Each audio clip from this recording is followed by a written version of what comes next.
اعوذ باللہ من الشیطان الرجیم بسم اللہ الرحمن الرحیم رب اشرح لی صدری ویسر لی امری واحلل عقدۃ من لسانی یفقہوا قولی نحمدہ ونصلی علی رسولہ الکریم اما بعد۔ فضائل اعمال، فضائل رمضان، حصہ 15۔ حضور صلی اللہ علیہ وسلم کا ارشاد ہے کہ بہت سے روزہ رکھنے والے ایسے ہیں کہ ان کے روزے کے ثمرات میں بجز بھوکا رہنے کے کچھ بھی حاصل نہیں، اور بہت سے شب بیدار ایسے ہیں کہ ان کو رات کے جاگنے کی مشقت کے سوا کچھ بھی نہ ملا۔ فائدہ: علماء کے اس حدیث کی شرح میں چند اقوال ہیں۔ اول یہ کہ اس سے وہ شخص مراد ہے جو دن بھر روزہ رکھ کر مال حرام سے افطار کرتا ہے، اور جتنا ثواب روزے کا ہوا تھا اس سے زیادہ گناہ حرام مال کھانے کا ہو گیا، اور دن بھر بھوکا رہنے کے سوا اور کچھ نہ ملا۔ دوسرا یہ کہ وہ شخص مراد ہے جو روزہ رکھتا ہے لیکن غیبت میں بھی مبتلا رہتا ہے، جس کا بیان آگے آ رہا ہے۔ تیسرا قول یہ ہے کہ روزے کے اندر گناہ وغیرہ سے اعتراض نہیں کرتا۔ نبی کرم صلی اللہ علیہ وسلم کے ارشادات جامع ہوتے ہیں، یہ سب صورتیں اس میں داخل ہیں، اور ان کے علاوہ بھی۔ اسی طرح جاگنے کا حال ہے کہ رات بھر شب بیداری کی مگر تفریحاً تھوڑی سی غیبت یا کوئی اور حماقت بھی کر لی تو وہ سارا جاگنا بیکار ہو گیا۔ مثلاً صبح کی نماز ہی قضا کر دی یا محضریہ اور شہرت کے لیے جاگا تو وہ بیکار ہے۔ حضور صلی اللہ علیہ وسلم کا ارشاد ہے کہ روزہ آدمی کے لیے ڈھال ہے، اور جب تک اس کو وہ پھاڑ نہ دے۔ فائدہ: ڈھال ہونے کا مطلب یہ ہے کہ جیسے آدمی ڈھال سے اپنی حفاظت کرتا ہے، اسی طرح روزے سے بھی اپنے دشمن یعنی شیطان سے حفاظت ہوتی ہے۔ ایک روایات میں آیا ہے کہ روزہ حفاظت ہے اللہ کے عذاب سے، دوسری روایت میں آیا ہے کہ روزہ جہنم سے حفاظت ہے۔ ایک روایت میں وارد ہوا ہے کہ کسی نے عرض کیا، یا رسول اللہ صلی اللہ علیہ وسلم، روزہ کس چیز سے پھٹ جاتا ہے؟ حضور صلی اللہ علیہ وسلم نے ارشاد فرمایا کہ جھوٹ اور غیبت سے۔ ان دونوں روایتوں میں اسی طرح اور بھی متعدد روایات میں روزے میں اس قسم کے امور سے بچنے کی تاکید آئی ہے، اور روزے کا گویا ضائع کر دینا اس کو قرار دیا ہے۔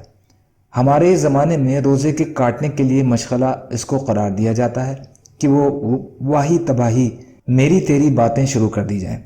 بعض علماء کے نزدیک جھوٹ اور غیبت سے روزہ ٹوٹ جاتا ہے۔ یہ دونوں چیزیں ان حضرات کے نزدیک ایسی ہیں جیسے کہ کھانا پینا وغیرہ، سب روزے کو توڑنے والی اشیاء ہیں۔ جمہور کے نزدیک اگرچہ روزہ ٹوٹتا نہیں، مگر روزے کے برکات جاتے رہنے سے تو کسی کو بھی انکار نہیں۔ مشائخ نے روزے کے آداب میں 6 امور تحریر فرمائے ہیں کہ روزے دار کو ان کا اہتمام ضروری ہے۔ اول، نگاہ کی حفاظت، کہ کسی بھی بے محل جگہ پر نہ پڑے، حتیٰ کہ کہتے ہیں کہ بیوی پر بھی شہوت کی نگاہ نہ پڑے۔ پھر اجنبی کا کیا ذکر، اور اسی طرح کسی لو لعب وغیرہ ناجائز جگہ نہ پڑے۔ نبی اکرم صلی اللہ علیہ وسلم کا ارشاد ہے کہ نگاہ ابلیس کے تیروں میں سے ایک تیر ہے۔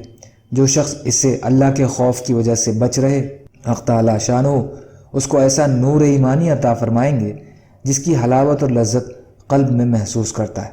صوفیہ نے بے محل کی تفسیر یہ ہے کہ ہر ایسی چیز کا دیکھنا اس میں داخل ہے جو دل کو حق تعالی شانہ سے ہٹا کر کسی دوسری طرف متوجہ کر دے۔ دوسرا چیز زبان کی حفاظت ہے۔ جھوٹ، چغل خوری، لغو و بکواس، غیبت، بدگوئی، بد کلامی، جھگڑا وغیرہ سب چیزیں اس میں داخل ہیں۔ بخاری شریف کی روایت میں ہے کہ روزہ آدمی کے لیے ڈھال ہے، اس لیے روزہ دار کو چاہیے کہ زبان سے کوئی فحش یا جہالت کی بات مثلاً تمسخر، جھگڑا وغیرہ نہ کرے۔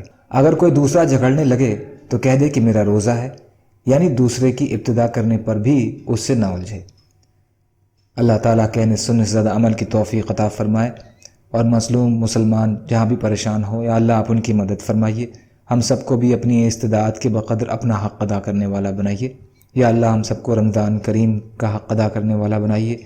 یا اللہ ہم سب کو صبر اور شکر کرنے والا بنا دیجیے، اور اچھی طرح عبادت کرنے والا بنا دیجیے۔ سبحان اللہ و بحمدہ، سبحانک اللہم بحمدک، اشہد ان لا الہ الا انت، استغفرک و اتوب الیک۔